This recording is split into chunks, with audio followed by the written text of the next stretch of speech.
Ladies and gentlemen, welcome to It's Something to Do with Pete and Will. We promise it's something to do.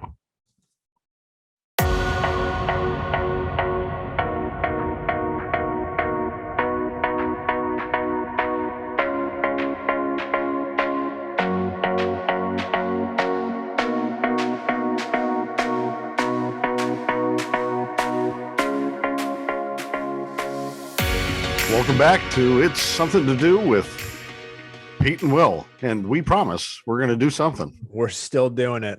We are doing this. Putting the time in and doing it. I have a bone to pick with you, though. Hold on. Don't forget to like and subscribe and comment. Yes, please. Sure. What's the bone? Let's care. Well, let's care.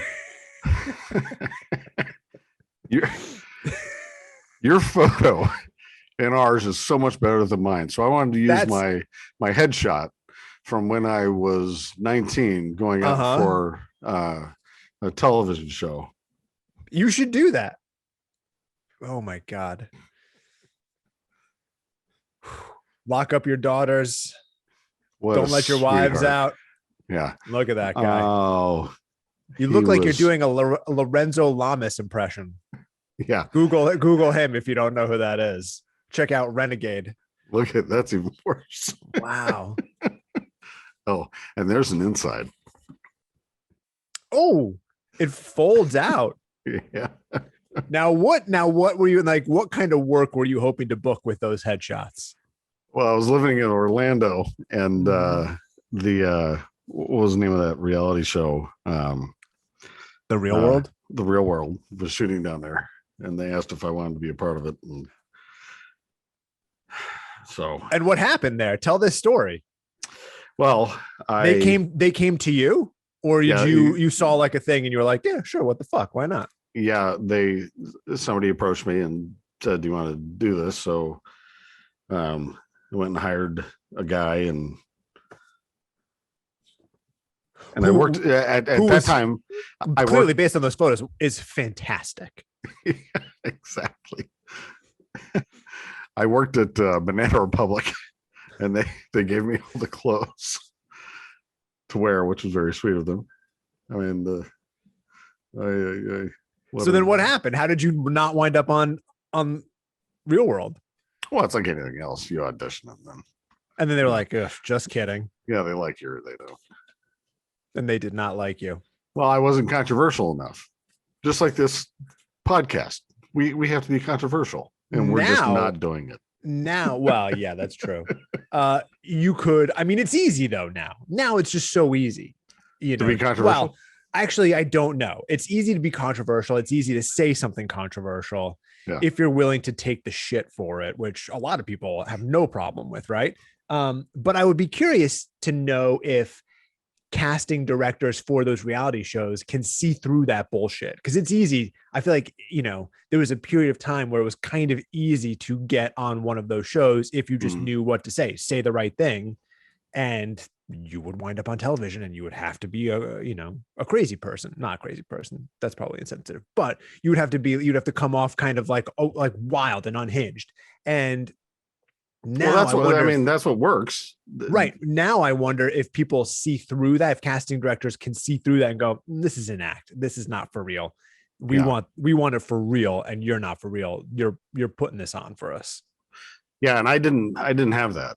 I wasn't controversial, and I didn't. So in the meeting they were like, Janet just drank the last of the milk. What's your reaction? You're like, I don't know, it's just milk. We'll get more. When what they were looking for was, fuck you, fucking Janet. Yeah, exactly. Run into her room and smash her shit on the floor. That's what they were looking for. I'm dating a girl named Cinnamon, and she's a real go-getter. In Orlando, wouldn't be a surprise. Dude. Wouldn't be a surprise. Orlando, I do feel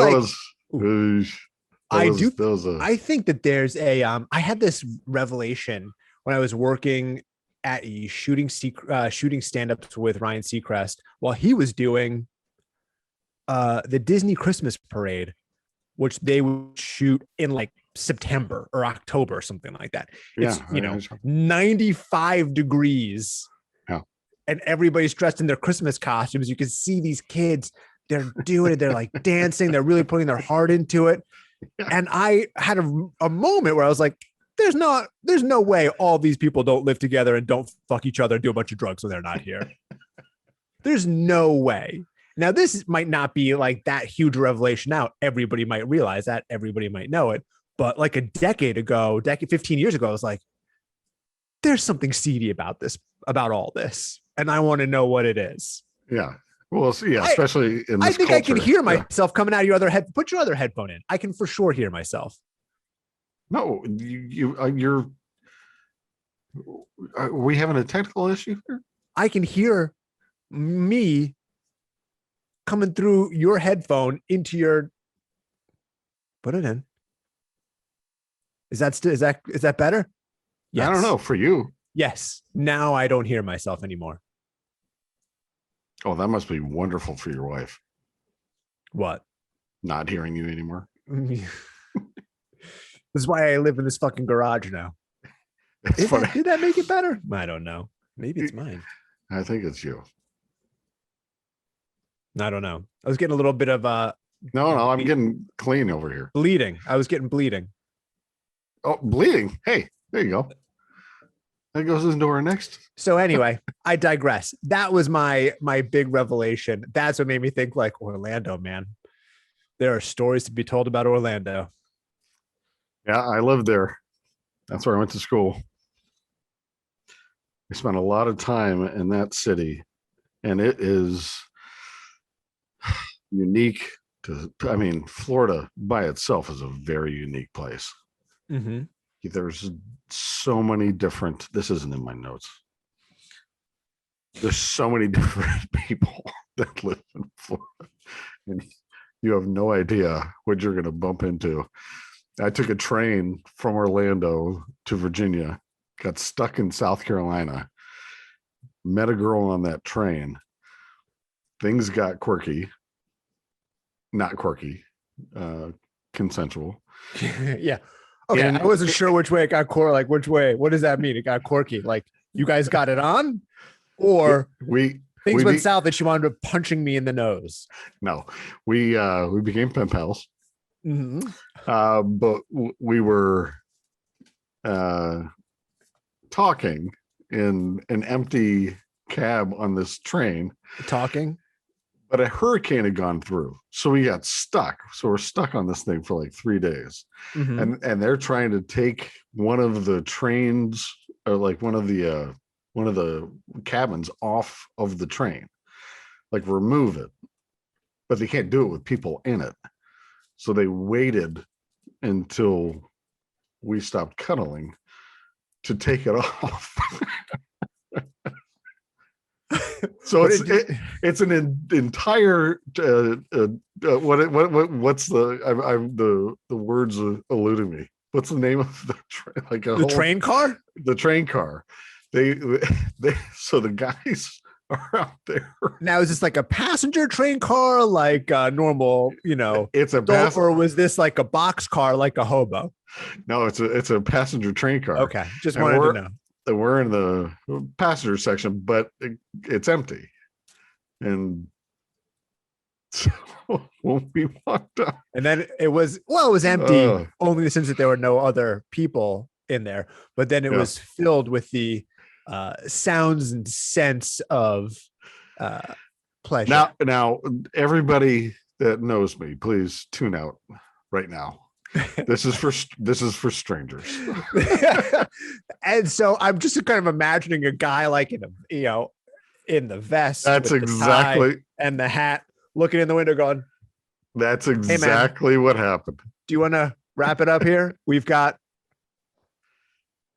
just kissing.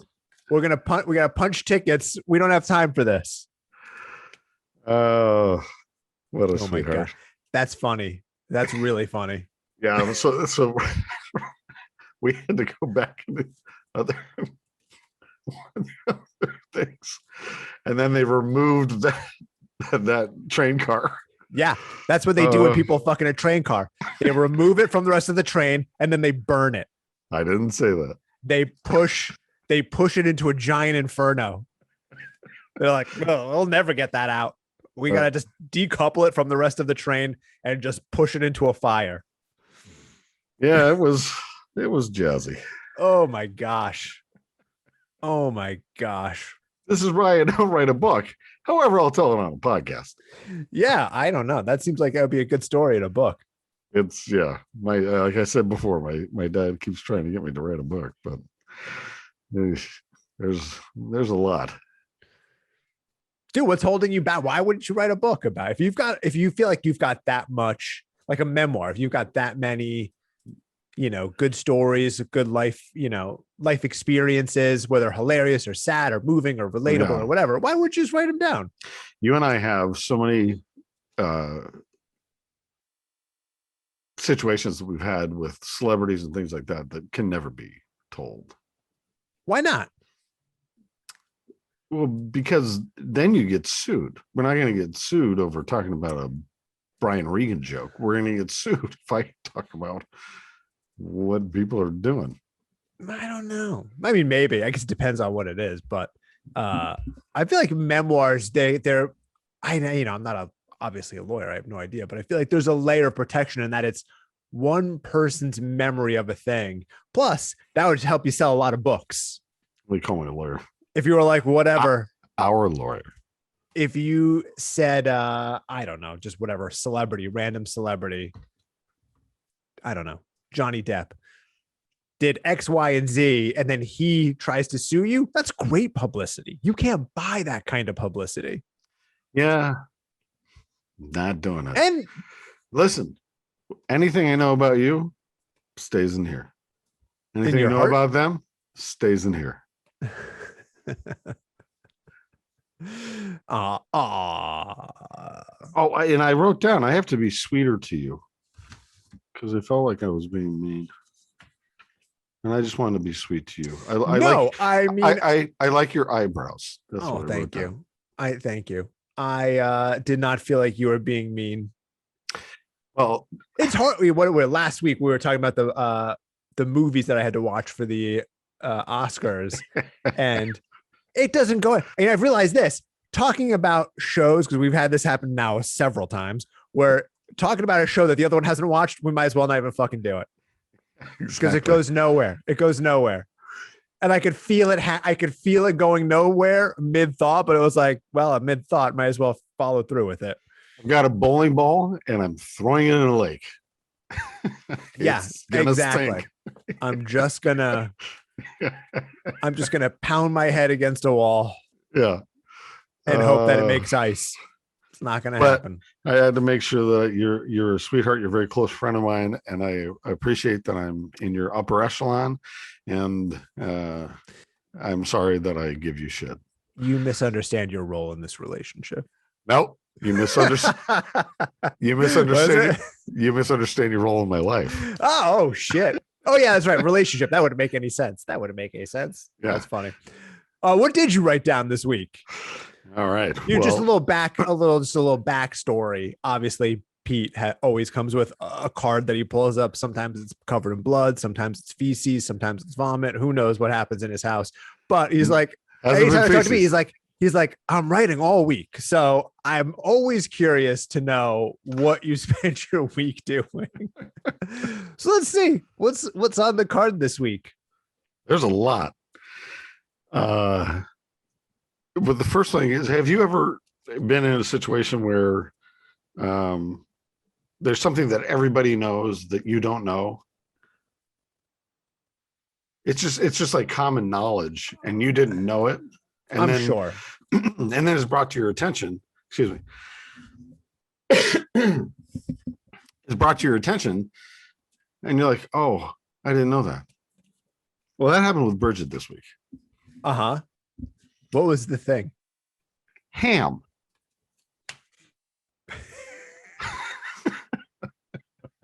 What do you mean ham? She didn't know about ham? She's like, I don't want beef. And I was like, you think ham is beef? She said, yeah. What do you mean? What's ham? I said, it's pork. And she's like, what's pork? I said, no, she had to be fucking with you. Because Bridget watches this, Dude, so I'm I telling feel you, like here's my defense of Bridget. I'm telling you that not only did it happen, but she told She's me not putting to food say on the it. table. She's taking care of these kids while you're in your man cave working on jokes for this dumb show. And she just had a momentary lapse where she was like, "What are you talking about?" She did not know. That's She was like, "What do you mean?" I said, "It's a pig. It's not a cow." She was like, "Oh, I didn't know." And then I told her I wasn't going to say this. and then what did like, she say? She's like, "Please don't." Well, yeah. I was like, "Nobody watches it. Who cares?" I understand. I understand why she wouldn't want you hanging her out to dry like that. She's an absolute sweetheart, but it's one of those things, and I've had it many times where you find out something that everybody knows and you didn't know. For me, a good example would be calling somebody a tool. Mm-hmm. Like I thought that calling somebody a tool was saying that they were cool. And then when I found out that wasn't the case, I was like, "Oh shit. People are calling me a tool all the time." You couldn't figure it out from the context. You were like, well, other people who are getting called tools, you're like, well, I don't agree with that assessment of that person. I think they're terrible. Yeah, it's interesting that they're being called tool when that guy's an asshole. I don't like that guy. So it's that kind of thing. You only figure it out when you figure it out. The only one that really comes to mind, and I'm sure this has happened many, many, many times in my life. I'm positive it has. But the only time that I can really remember now that you've brought it up is like being a little kid and not knowing a circle was 360 degrees, being in like whatever, 4th or 5th grade and hearing people do, I'm going to do a 360. Maybe I'm like, what the fuck is everybody talking about? Well, good for you that happened when you were 6. Well, yeah. These things are happening as adults. Well, I don't know. I'm sure it's happened, but okay. There was the one time when I drove down the wrong way on the freeway because I just didn't realize it. Yeah. It never happened. Yeah. I don't know. That's funny. That's I didn't know how to process it. Or okay. Like it's a pig. I don't have one. I'll use somebody else's. Good. Who because now it's on dictionary.com as a legit word. Supposably. What do you mean? Instead of supposedly, right? Supposedly, yeah. Or supposedly. The mispronunciation of it, supposably, is now on dictionary.com as like a real word. And we had a coworker who would say that. And I would always just like, oh, don't say anything. Don't be that guy. But it would always drive me freaking nuts. Oh, there's so many words like that. And now it's a real word. Now it's, we've just taken it in and dictionary.com is like, yeah, fuck it. Let's just make supposably a word. This happened a couple weeks ago. That's like irrelevant or what's the I know which one you're talking about. I'm trying to think of the word. It's what is it? But you know what I'm saying. It's not irrelevant, but it's something similar. It'll come to us like towards the end of the podcast. Yes. Okay. And what else you got on your list? By the way, watch to the end of the podcast, please, because that's when our sponsors come up. The sponsor shout out. We've got a ton, which I actually did have conversations with sponsors this week. And we'll talk about how that went. Well, podcast isn't sponsored, so I think we all know. Well, you don't know until the end of the podcast. Like I said before, get on board with this project, Will. I almost skipped it today just cause. No, I'm just kidding. I didn't do it. That's not true. What an asshole. Can you imagine? I'm sitting here with all of this sitting in front of me. Yeah. And you're like, I don't feel like it. I'm tired. I'm like, I don't feel like so am I. I got to catch up on House Hunters. Go fuck yourself. We're we're paying for this stupid thing. But it's not stupid. We've got You got a a lot lot of that's so many notes. You have so many notes. Yeah. I care. I'm not doubting that. Say, like, you got a lot of notes, man. You want to know the stupidest one? Yes, very much so. So I'm sitting in a wicker chair. Mm-hmm. That wicker chair is from a show that we were on called Find and Design, where they came in and like redid our house. And this is the only thing that's left is this wicker chair, and it's falling apart piece by piece. As I sit because they, you know, where they found it in someone else's trash. Well, yeah, we did the whole episode. Like Bridget and I were the stars. Find of the and episode. design. They were like, we found this wicker chair, the trash. Let's go design a whole room around it. We had to go, which would be a great idea for a show, by the way. Nobody steal that. That's the show. Oh, is it really? I was joking. It's like, oh, I found this dirty futon on the street. Here we go. Let's see if we can design a whole room around it. No, you go to like the thing at the Rose Bowl where they're flea market, flea markets and shit, and they give you a budget of $1,000, which you pay for, by the way. And then they clunkily staple stuff to your walls. And I know. When did you have that done? I feel like now they've had to up the quality a little bit because shit started falling apart and people started like writing about it and going to newspapers with it. And then it became a real story. No, the show's canceled. Yeah. Oh yeah. No, I know that it is. God, what was the big one? Extreme Home Makeover. Oh yeah, they got. Where I feel like they got nailed because shit. People would be like, "Oh my god, this is great," and then 6 weeks later, it would be like the fucking wall fell out, or the plumbing didn't work. Yeah, or something like just didn't. My kid turned on the switch and got electrocuted because you assholes just fucking like had to do it in 48 hours. Didn't do anything right. Move that bus. It's not a kid did not get electrocuted. I'm being hyperbolic. Great word. Thank you. Okay, let's go back to the game of words. No, so wait. So yeah, that's the last thing that you have.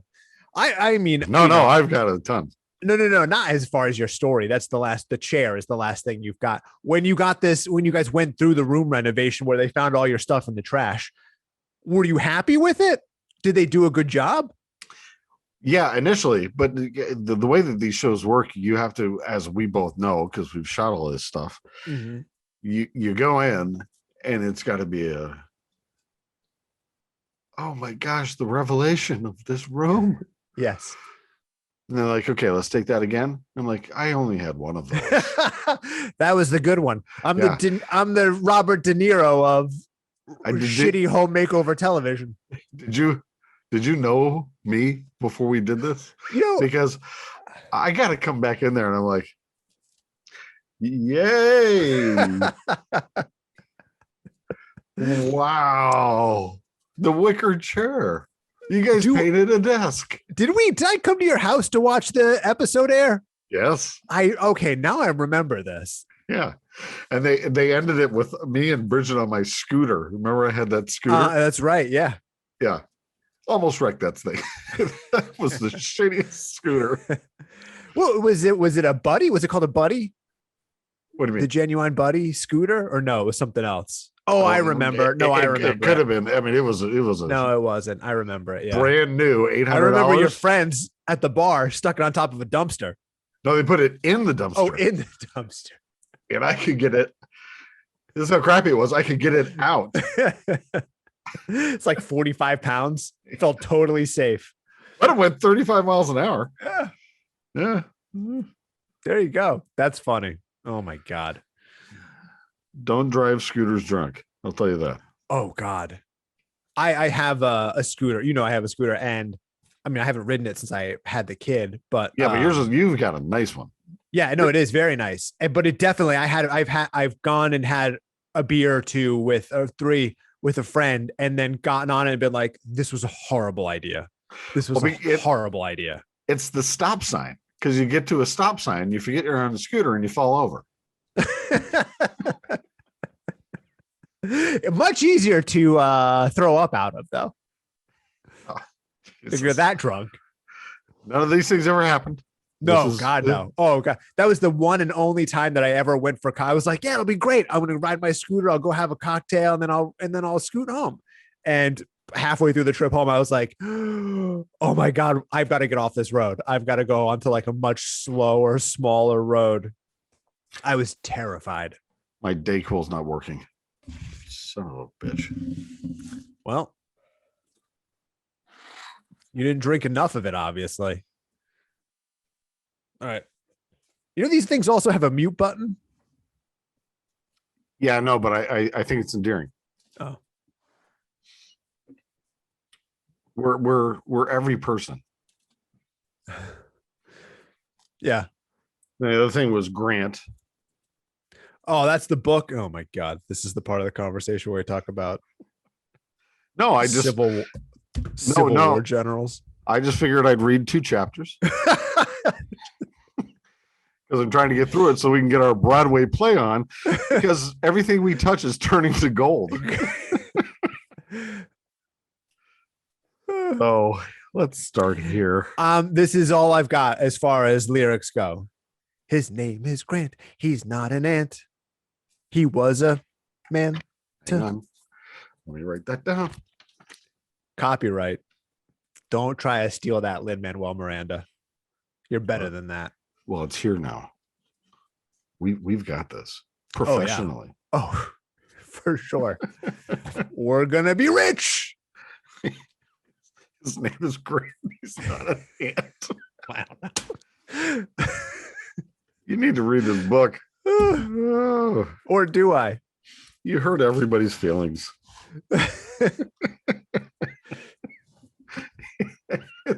That's like Book of Mormon. Book of Mormon was if we want phenomenal. To make it comedic, let me see what else I've got in here. Is that a Louis Vuitton? No, I don't know. Trapper Keeper? Yeah, I don't pay attention to things like that. Sure.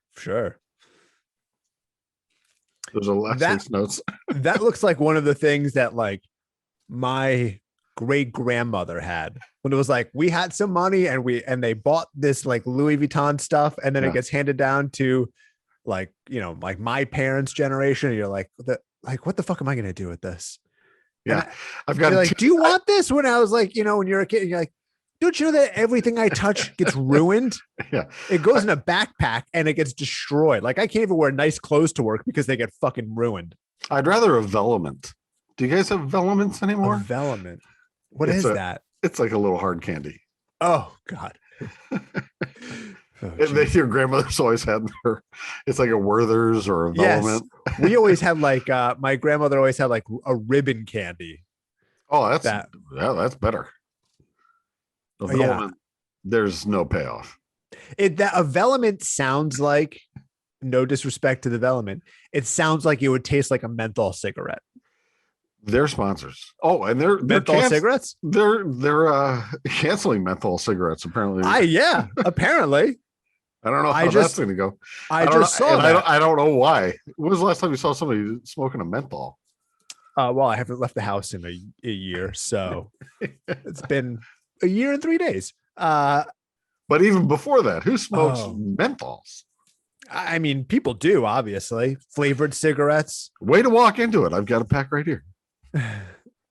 I do remember when I smoked in college. I smoked between I was like 18 to 25 or something like that. Yeah, me too. Not enough to like mark it on my health insurance. Well, and I didn't care. Like I wasn't addicted to it. It didn't take. But I did like there was a cigarette company called Nat Sherman that instead of menthol would have Nat Shermans are like nice. Mint leaves in it. Yeah. And that felt luxurious. Yeah, but Nat Shermans are nice cigarettes. Yeah. Oh yeah. You couldn't get them at like a gas station. I had to go to when I was tobacco home, store. Yeah. I had to go to a tobacco store in our mall. Yeah. Yeah. And that was it. It was like get a pack or get a couple packs and bring them back to college.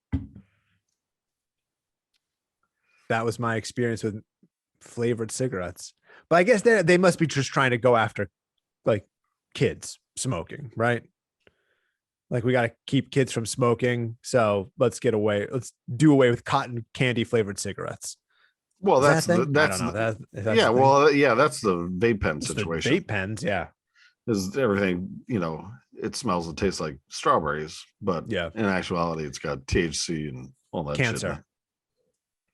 I mean, I think the THC ones, a THC pod is probably, I don't know, because I've never vaped, but I would imagine a THC pod is probably better for you than like one that's got nicotine in it. I feel like those ones that you could get at the gas station that come, they're supposed to have tobacco in or nicotine or whatever the fuck's in them. Mhm. It's like a bunch of bad shit in it. I could be wrong about Yeah. that, but it's like, there was like, oh, this is way more cancerous than smoking a cigarette. Way worse for you. Yeah. Well, But then if you got a THC one, it's like, I don't know what's in that. Then it's just THC. Then you're just getting a little high from it, but it's not, ammonia. but they've described that as, because I have tried a vape a couple times, and every Mhm. time I've tried one, there's something going on. It's not.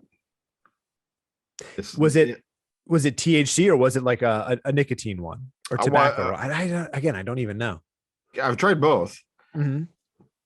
Excuse me, but the tobacco one, it's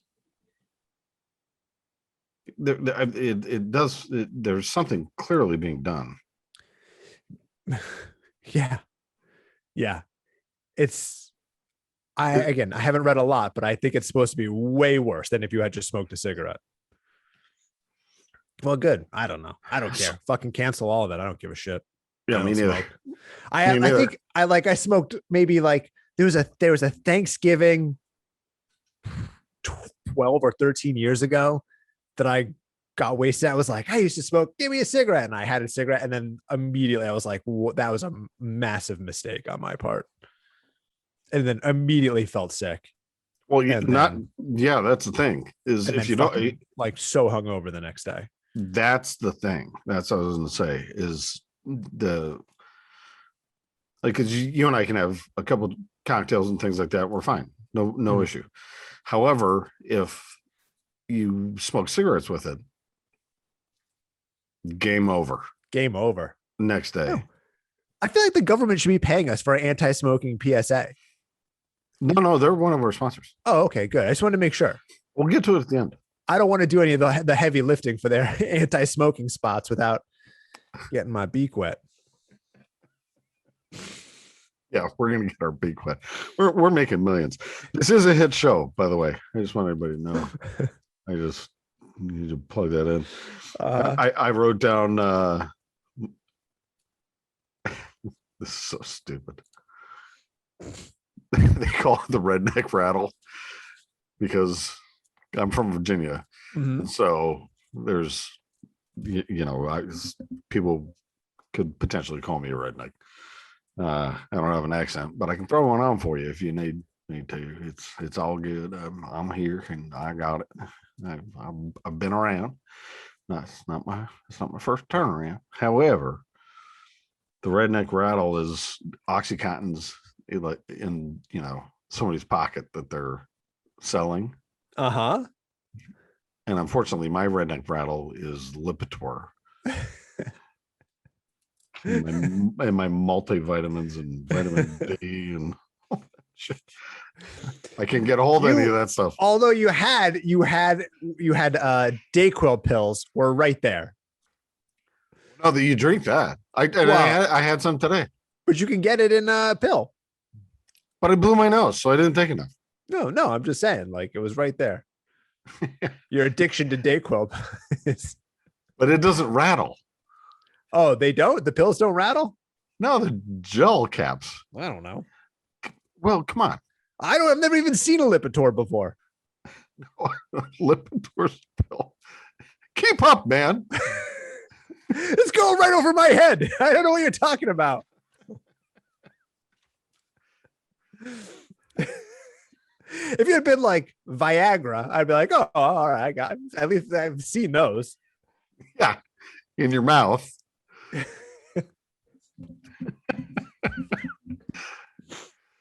Two at a time. They go in your mouth? Oh, Jesus. Well, there you go. There's that one thing that everybody knew that I didn't know. I keep giving them McKenna. I keep sticking them in various orifices in my body. Yeah. It doesn't go in your ear. It's not a suppository? Yeah. I wet it down and rub it on my eardrum. Well, that's embarrassing for me. Oh, goodness gracious. Yeah, we're going to lose everything we've got. I got the girls' walkie-talkies this week. Uh-huh. Bad idea. Why? What are they doing? So the way that my house is set up, so my cousin is staying in a room that my office is attached to, meaning I have to go through that room to get to my office. And the girls, they're like, take your walkie-talkie with you. I'm like, no. The whole reason I bought these things is so you guys can go and have fun with each other, not so you can mess up my quiet time. They're like, why don't you want to hear us talking to you? I said, I love you. I've been in here with you for a year and however many days. You guys count. I'm not good with math. So a year and 45 plus April. So 400 days. Don't talk to me. I got these so you can go up front and one of you can go up back and you guys can just check on each other. But they want to talk to you. Yeah. They want to talk to you. I love that about them. However, and don't lie, sometimes you need a break. Oh God. I worked on Sunday. It was the first day that I've worked in outside of the house. I want to talk about that. Since we came home. And when I got home, my daughter was like, are you back? And I was like, I am back. And she's like, and boom, onto my leg, and then did not really let go of me for the rest of the night. My wife was like, she was asking if we could go visit you at work while you were gone. I was like, oh my God, it's so sweet. Because my daughter is so young. But at the same time, I was like, oh shit, she's fucking attached. I mean, maybe that's normal for kids at that age, but yeah. It feels even more so. Maybe my estimation of it was because we've been home playing together every single day during the pandemic. So I go out for 6 hours. She's like, what do you mean he's not fucking here? Where the fuck could he possibly be? Well, he's at work. Well, let's go to where he is then. And that's what, and now the entire week, she's my shadow.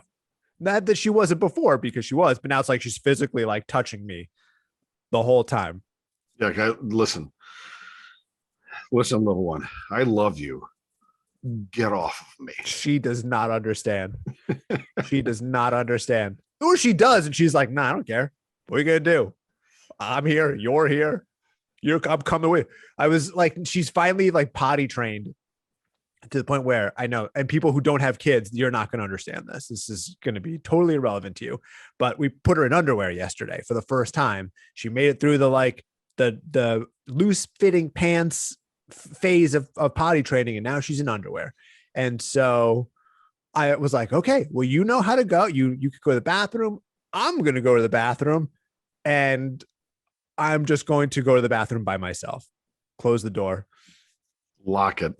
Didn't lock it. My wife is on a call. 3 minutes later, not even 3 minutes. That would be 90 seconds later. I hear her hands trying to open the door, pops open the door. She's just like, hey, what are you doing? Are you pooping? I was like, yes. She's like, cool. And then closed the door on me. Dad, are you taking a growler? Oh, God. Like, where'd you hear about a growler? Yeah, exactly. Don't. That's just what we call. And then another thing that, again, parents, people without kids will just not understand. And maybe even women won't understand it, but she was in underwear for the first time yesterday and also wearing a dress. And I realized that I don't have the shortcut to be like, here's what you do with your dress while you're peeing to keep it from going in your little potty.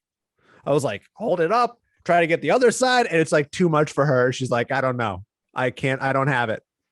You're doing it. Listen, you're being a great dad. I was trying so hard. I was like, tuck it up under your chin. You tuck it up under your chin and then you tuck up the back. And she's like, I can't do all those things. I'm just going to, if it dips into the pee when I stand up, then that's what it does. And we're going to go change clothes. Yeah. That's what happened. I've let Bridget, by and large, be in charge of that stuff because, well, now that they're older, we don't have any of those things to really be concerned about. But in the beginning, I was like, this is not my department. You get married for somebody to give you shit, and you get married to take care of little girls if you have them. I'm doing it. I'm doing it all. And it was when it was pants and a shirt, no problem. I got pants and a shirt figured out. I know how to tell a kid to push their pants down because pull your pants down is confusing to them. But when it came to the dress, I was like, I don't know. You're going to have to ask your mom the best way to wrangle that thing. I got no clue. And by the way, I'm joking. I know. If there was a situation where it was necessary that I had to take Step care of it, however, you were there. Given the equipment, the person that owns the equipment should probably be the first one to deal with it. Yeah, that was just one of those. I will say that the thing that I'm not great at is her hair. It's just like, oh, every time I do it, I'm like, this looks pretty good. And then I take a step back from her. I'm like, this is a goddamn mess. There's just knots and dreadlocks it's in like there. A ponytail, but it's just like 5 degrees off, not enough to like be intentional, look cute. It's just like just a little askew. And I'm like, ugh. All right. There you go. That's one of the first things Abby learned how to do is braid her own hair. So now nice. She braids her hair and she braids Brooke's hair. Oh my God. There you go. So they walk out of the house looking spectacular, hoping nobody notices. Yeah. So last week I wanted to talk about the Oscars. Oh yeah, let's do it. So what was describe the situation? It was at Union Station and you could park. Now, people who, have never done anything like this, you might not know when when in the past, when they're at the Kodak Theater, I guess it's called the Dolby Theater now, the entire blocks and blocks and blocks of that neighborhood are sectioned off. Cops at every intersection. You can't get in, you can't get out. There are cement barriers so that cars have to weave through them so that nobody could just barrel straight through.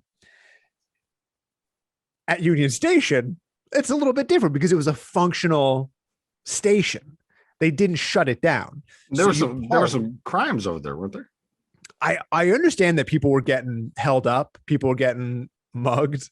I didn't see any of that, but I did, as I was checking in Sunday, I was walking through, you have a credential that you had to go pick up the day before, wave my credential. You're literally just walking past a flimsy plastic barrier with one person who's like guarding the entrance. Right behind me, somebody tried to push past that guy. And so I'm maybe 25 yards away from the guy, from the security check-in. And I hear, you gotta come in here, you gotta come in, ah! Boom. And I look around and a dude is on top of another dude, literally pushing him into the ground because this guy, I don't know if he was trying to get into the, into the Oscars or into that area, or if he just thought like, this is where I normally go to get my bus and you're not letting me in there. But shit got aggressive for that 1 second. And all the security guards was kind of like looking at it, watching it happening. I was, some of us that were trained were like, we need more than one. Do you guys want to go help that guy or do I have to go help him? You're putting out another fire. Does anybody? He's like, I'm just trying to get to the Sabaros. It might have been, honestly, like, who knows? Like that could, because I don't know if other people from outside of LA don't know this. Also, there's Union Station is one of the largest transportation hubs in the Western US, buses, trains, the whole 9 yards. And it's also a place where there's a lot of people who are very angry for no reason, or maybe they have a reason, who knows, but they're walking around slamming things, slamming their fist into things as they walk down the hall. And so, yeah, you can imagine how, people telling them that, oh, like, you can't come in here, not giving them a real reason why, or maybe they're irrational, who knows? So that was like, what was that? 9 to 10:30 in the morning. And then normally at an award show like this, there's hundreds of media outlets, and the carpet is like a quarter mile long. It's really, really long. And there's hundreds of outlets, and there's each of those outlets has got a few people from anywhere from 3 to like 12 people jammed into these very little spaces. We talked a little bit about this last week. And so you're elbow to elbow, literally no more than 3 feet across. You're jockeying for space. If somebody moves a little bit too much, you scoop in and take their space. And you're shouting, and like there's the sound of hundreds of photographers screaming for photos. This red carpet, you could hear a pin drop. It was so quiet. There were only 12 outlets. Maybe, who'd you guys get? Maybe 15. Chloe Zhao, Daniel Kaluuya, Emerald Fennell, Carey Mulligan, who else? Leslie Odom Jr., Rita Moreno. Like we did all right. We did pretty well. And I think that's really good. Probably could have got, and then like a bunch of producers. I love Carey Mulligan. I think she's my hall pass. She's your hall pass. I don't have a hall pass. Oh, Bridget knows. She's like, whatever. Carey Mulligan doesn't want shit to do with you. Good luck, hall pass. Just check out It's Something to Do. Which is also hilarious. The notion of a hall pass, and anybody ever brings that up, it's like, listen, I met a lot of these people. They don't want anything to do with you. No, trust me. Hey, have you seen It's Something to Do? They're never random, dude. They're never even gonna fucking look at you. Well, Julia Roberts, she married a camera guy. True, but she had a chance to get to know him. It wasn't like, hey, he didn't pick her up at a bar. You know what I mean? Or on a red carpet. Yeah, or on a red carpet. Hey, so that's it. Like you had so much space, and there weren't like hundreds of photographers. There were only like 3 photographers. It was by far, like, I don't know. I said this on the day. I don't know if I'll be able to go back to doing it the old way, because it seemed, and I hate this word, it just like irks me so much, but it was so civilized. It was not like this raucous, barbaric thing in the past. It was like, oh, they're coming at this. They're coming at 3:45. We'll be to you by 4 o'clock. You're like, well, all right. 4 o'clock rolls around. There they are. Perfect. Right, it was there. Beautiful. It was beautiful. The biggest thing was the carpet anyway. And then weirdly, I will just, before I move on. So as I said, like the one side of Union Station is being used for the Oscars and the other one is not. But for whatever reason, like once you were outside Union Station, all of that was sectioned off and nobody could get in or out. And that felt a little like being in the middle of downtown LA with just blocks of nothing, felt a little post-apocalyptic. It was a little bit weird. Yeah, the biggest issue for a lot of the stuff was the photographers. They would get in fistfights. Oh yeah, trying to get, and it's the volume of how they would yell at everybody. Oh my god! And over here, and like trying to create some relationship with that celebrity over the years, and so they would at least look at their recognize that photographer, look at their camera. However, if you've got a couple, they're looking all over the place. Oh yeah, they're not. You've got one looking this way, one looking that way. I mean, it was chaos. Yeah, it was. And they're mad. They are the photographers. Oh yeah. They're a very uniquely upset group of people. Yes. No, you're not wrong about that. So it was a really nice and pleasant day. It was great. Yeah, it was great. And the outlet that I was working for was Sky Cinema UK, so it was a British outlet. And so they really primarily cared about the British nominees, even though they were happy to for me to take whomever. So yeah, it was like a really low pressure, really fun way to do it. And I will say, like, Saturday, walking around a little bit, they had set up a really nice lounge for people who were, I don't know if they were the guests or nominee or whomever, but people who were working there to like hang out in and have a nice space. I got to check out the inside a little bit. And it looked like a beautiful, like the aesthetics of what they had done for the Oscars were beautiful. from what I saw of the show, which was not very much, it was like so fucking dull. It was so dull. Yeah, that's what I was gonna ask, because I watched a little bit of it, and we had talked about the viewership, and the viewership was not good. It was half of what it was last year. So last year was 20 million ish, around there, give or take. This year, I think after the full numbers came in, it was about 10 million. Yeah, I think I think this podcast beat them a little bit. Just a little bit. Yeah, because we're killing it. But but maybe not our podcast, but somebody's podcast. I don't know who did. Yeah, we know who. Yeah. No, that's very cool. Yeah, I was watching it, and I won't say lackluster. I mean, they did the best they could. Oh yeah, in the circumstances, absolutely. And I read some stuff where people were like, well, it might not have felt appropriate to try to go out and have a lot of fun, given the circumstances, with the pandemic, people being out of work and whatnot, and still a lot of the industry being out of work too. And at a time when the film industry seems to be being supplanted by TV, they want to decide to try to amp up film a little bit, which I get, but part of film is the art, but also the enjoyment, the escapism, the fun factor. And I think this would have been a good year for them to be like, hey, remember how fun movies can be and how fun going back to the movies can be. And instead it was just like, what we're doing is important. And anytime you do that, it's like, to me anyway, and maybe a lot of people, it's like, don't fucking tell me what's important. I've got real shit going on in my life. I don't fucking need you telling me that what you're doing is important. Everybody is dealing with a lot of stuff. How about you bring out a big dance number and a very good comedian? Yes. And let's start with that. Take my mind off it. And then you can acknowledge the hardship of the year at some point, even at the beginning. That's fine. But yeah, there was just not from what I saw anyway, aside from Glenn Close doing debut. But they saved that until like the very end of the show. That was it. It was like 3 hours in. It was like, hey, here's your comedy sketch. And again, nobody watches to the end. Yeah. That thing's like 4 hours long.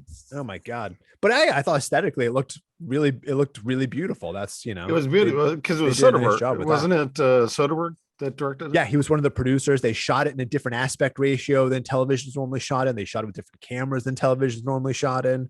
But yeah, ultimately, if it's not fun to watch, then people aren't going to watch. And they did. Yeah, exactly. I mean, that became evident. Yeah. Yeah. So that was my Sunday, which was great. It was great to get back out. I will say, off the topic of the Oscars, unless you've got something else you want to hit on. So I took my daughter to the park on Friday. Jesus. We were supposed to talk about Jesus last Jesus? What was the thing? I'm just kidding. Go ahead. I took my daughter to the park on Friday. You know how I'd been sort of talking about like getting back out into the world and sort of not sure how I'm going to be navigating social situations. Uh-huh. We were on the swings next to some young girl, another, probably two-ish young girl and her dad. And at some point we start chatting and it goes from like, how have you guys been getting on? Oh, we got blah, blah, blah, blah, blah. How are the kids handling? Blah, blah, blah. To me being like, okay, we've made small talk for like 5 minutes. Now I'm like, here's what I'm worried about though. And it was like 3 minutes after the guy left, I was like, should I not have brought any of that up? I shared a lot with that dude. I dumped my purse out on this dude. I dumped my purse out on this poor dude. I was just like, here's all my worries. I shook it out onto the floor by his feet. And I was like, oh my God, man. You got to take it down a notch, bro. If you're going to be out in public talking to strangers, you need to take it down a notch. So that was you need to write it down and bring it to this. Because whatever. but it wasn't, it was like, kid related shit, like worried about like socialization and shit and stuff like that, that we're not going to talk about on this, but that's not dumping your purse. That's what you talk about. Yeah. And so it felt like I was, I think I was like, I mean, he was very polite about it. But yeah. He's like, I don't speak English. That's the only thing that I've learned here. You're like, oh, okay, well, all right. All right. And thanks for that. Then thanks my marriage and my kids are fine. Thanks for being an ear for me, guy whose name I don't know, whose face I've never fucking seen. Well, on that note, this has been another wonderful episode of It's Something to Do. And again, if this is what we're going for, we nailed it. and Will's a top. And this will be under a music bed. And we love you. I love you. You're doing a wonderful job. Everything's great. When you say I'm a top, you mean like sexually? Listen, man, you take anything you want the way you want to take it. That's what you said during the last episode, and it's up to you. However you decide you want to. However you would say you want to take that, you take it. You define yourself the way you define yourself. Who am I to tell you how to interpret anything? Yeah, I'm a anytime. It doesn't matter. Or with who? What? I don't know what we're talking about anymore. Is this my moment where everybody knows what we're talking about except for me? Yeah. No, I'm talking about lasagna. What the fuck? All right, hang up. This is done. I'm lost. I'm not entirely sure. You know where you're going. All right, let's go. No, I had somewhere to go, but I don't think. Love you, miss you, Amanda. All right, later.